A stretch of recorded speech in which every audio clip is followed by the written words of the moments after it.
अस्सलाम वालेकुम स्टूडेंट्स। आप सब जानते ही होंगे कि मैथ्स की 9th क्लास की न्यू बुक आ चुकी है, जो कि फ़िलहाल मेरे पास भी अवेलेबल नहीं है और पीडीएफ की फॉर्म है। मैं आपको फ़िलहाल उसी पीडीएफ से ये बुक स्टार्ट करवाती हूँ। तो आप देखिए कि सबसे पहला यूनिट है यूनिट नंबर 1, जो कि है रियल नंबर्स पे। अब रियल नंबर्स आपके पास क्या होते हैं हम देखते हैं। सबसे पहले तो हम एक्सरसाइज स्टार्ट करने से पहले देखते हैं कि क्या क्या कॉन्सेप्ट जो है वो इस यूनिट में वो दे रहे हैं। रियल नंबर्स आपके पास वो नंबर्स होते हैं जो रैशनल और इर्रेशनल से मिल के बनते हैं। रैशनल और इर्रेशनल की यूनियन से रियल नंबर्स बनते हैं। लेकिन आपको रैशनल और इर्रेशनल का भी कॉन्सेप्ट होना चाहिए, जो कि आप 8th क्लास में कर चुके हो, लेकिन फिर भी मैं आपको रिपीट करवा देती हूँ। सबसे पहले है जी रैशनल नंबर।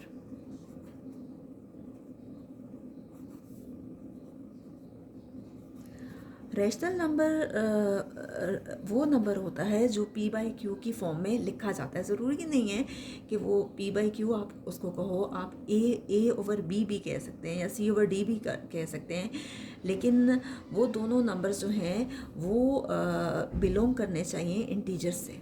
तो रैशनल नंबर को हमेशा p बाई क्यू की फॉर्म में लिखा जा सकता है और ये जो p और q हैं ये बिलोंग करते हैं इंटीजर्स को। अब देखिए इंटीजर्स आपके पास क्या हैं। इंटीजर्स आपके पास पॉजिटिव भी होते हैं और नेगेटिव भी होते हैं, ठीक है। आप ज़्यादातर इसको इस फॉर्म में लिखते हो कि राइट साइड पे पॉजिटिव इंटीजर्स हैं और लेफ़्ट साइड पे नेगेटिव इंटीजर्स हैं। या आप इसको इस फॉर्म में भी लिख सकते हो 0 +-1 +-2। ज़ीरो के साथ हम कोई साइन नहीं डालते, ठीक है। तो ये आपके पास है इंटीजर्स। अब मैंने आपको ये सिखाया है कि a number which can be written in the form p by q, ऐसा नंबर जो p बाई क्यू की फॉर्म में लिखा जा सके और p और q बिलोंग करने चाहिए इंटीजर्स को। तो आप देखिए हम ऐसी कोई फॉर्म बनाते हैं। सपोज़ के मैं कोई नंबर ले लेती हूँ 1 और नंबर ले लेती हूँ 4। 1 भी बिलोंग कर रहा है इंटीजर को और 4 भी बिलोंग कर रहा है इंटीजर को, और ये ओवर की फॉर्म भी है। बाज़ औक़ात हम लिखते हैं 4। अब 4 के नीचे कोई भी नंबर नहीं है, वो असल में वो नंबर होता है आपके पास 1, ठीक है। इसी तरह से आप ले सकते हैं 6 के नीचे भी कोई नंबर नहीं है तो वो आपके पास क्या है 1। इसी तरह से आप 5/7 भी ले सकते हैं। इसी तरह से 100/6 भी ले सकते हैं, 2/7 भी ले सकते हैं। आप कोई भी नंबर ले सकते हो या नेगेटिव भी ले सकते हैं, -6/-4 भी ले सकते हैं। तो आपके पास हमेशा ये p बाई क्यू की फॉर्म होनी चाहिए, लेकिन जो आपके पास डिनोमिनेटर है यानी नीचे वाला जो नंबर है वो हमेशा आपके पास नॉन ज़ीरो होना चाहिए। Q is not equal to zero, वो ज़ीरो के इक्वल नहीं होना चाहिए।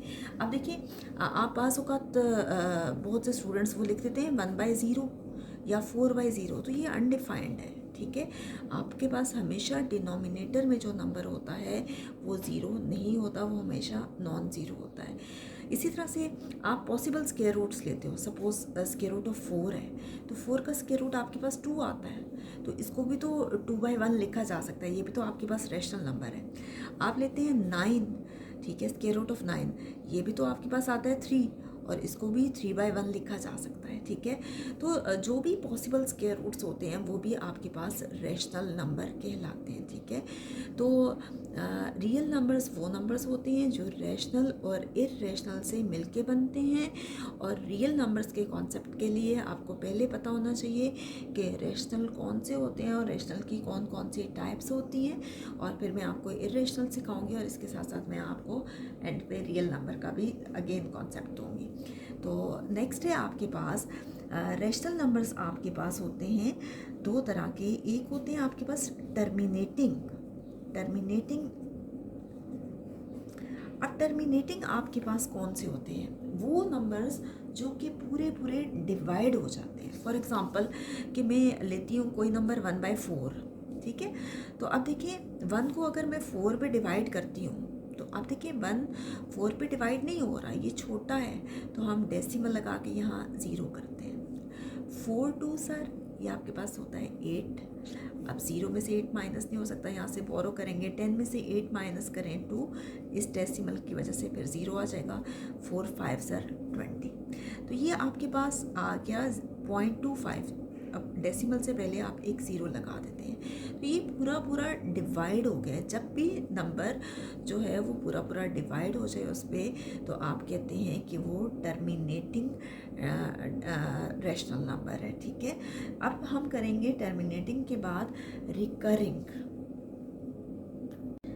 रिकरिंग डेसिमल फ्रैक्शंस कौन से होते हैं कि जो रिपीट होते हैं। सपोज़ कि 1/3 है, तो ये आपके पास जब आप उसको डिवाइड करते हो तो वो 0.333 इस तरह से ये आता जाता है, रिपीट होता जाता है।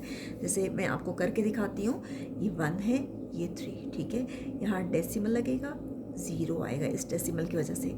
3 3s are 9, फिर इसको माइनस करें, 10 में से 9 माइनस करें 1, इस डेसिमल की वजह से फिर 0 आएगा। फिर करेंगे 3 3s are 9, फिर 10 में से 9 माइनस करेंगे, फिर 1 आता है, फिर इस डेसिमल की वजह से 0 आएगा, फिर 3 3s are 9। तो इसी तरह से ये डिवाइड होता जाएगा और ये रिपीट होता जाएगा। इसे आप जब लिखते हो तो इस तरह से लिखते हैं 0.3 बार, ठीक है। तो इसे आप कहते हैं रिकरिंग, जो कि रिपीट होता रहता है। और रिकरिंग की और भी बहुत सी टाइप्स होती हैं। जैसे देखें कि सपोज़ 1/7 है, तो इस पे 1/7 को आप डिवाइड करते हो तो ये आ रहा है 1.1428571, 142,857। आपने देखा कि ये रिपीट हो रहा है, यही नंबर अगेन यहाँ पे आ रहा है। तो आप इसको जब लिखते हो तो आप इसको इस तरह से लिखते हैं कि 1.142,857 पे बार डाल देते हैं कि ये आपके पास रिपीट हो रहा है, ठीक है। इसी तरह से आपके पास सपोज है 1/13 को आप करें तो ये आपके पास आ रहा है 0.076923। ये मैं आपको डिवाइड करके भी दिखा सकती हूँ, लेकिन ये है कि हम कोशिश करते हैं कि आपको इसका कॉन्सेप्ट दे दें। तो आप देखिए कि ये 76923 है, और ये देखें ये भी यहाँ पे रिपीट हो रहा है। तो वही चीज़ रिपीट हो रही है। आप इसको कैसे लिख सकते हैं, 0.076923।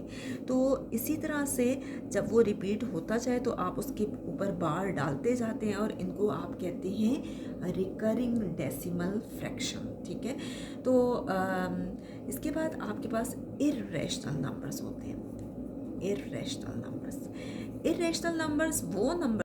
नेक्स्ट आपके पास इर्रेशनल नंबर्स होते हैं। इर्रेशनल नंबर्स वो नंबर्स होते हैं जो p/q की फॉर्म में नहीं लिखे जा सकते, या उनका स्क्वायर रूट जो है वो पॉसिबल नहीं होता, वो पॉसिबल स्क्वायर रूट्स नहीं होते। जैसे 3 का स्क्वायर रूट पॉसिबल नहीं होता, इसी तरह से 7 का स्क्वायर रूट पॉसिबल नहीं होता, इसी तरह से 11 का स्क्वायर रूट पॉसिबल नहीं होता। तो ये सारे के सारे आपके पास इर्रेशनल नंबर्स कहलाते हैं। अब मैंने आपको स्टार्ट में बताया था कि रियल नंबर्स वो नंबर्स होते हैं जिसमें तकरीबन सारे के सारे नंबर्स आ जाते हैं, और वो बनते हैं रैशनल और इर्रेशनल की यूनियन से। उन दोनों को मिला के जो नंबर्स बनते हैं वो रियल नंबर्स होते हैं। रैशनल नंबर को Q से रिप्रेजेंट करते हैं और इर्रेशनल नंबर को Q' से रिप्रेजेंट करते हैं। और जब इन दोनों को मिला के लिखा जाता है तो वो आपके पास कहलाते हैं रियल नंबर्स। नेक्स्ट वीडियो में मैं इंशाल्लाह आपको नंबर लाइन का कॉन्सेप्ट दूंगी, और सबसे पहले मैं आपको एग्जांपल से कॉन्सेप्ट दूंगी कि ताकि आपको क्लियर हो सके, और जब आप एक्सरसाइज करें तो आपको इजीली समझ में आ जाए कि आपने इन क्वेश्चंस को किस तरह से अटेम्प्ट करना है।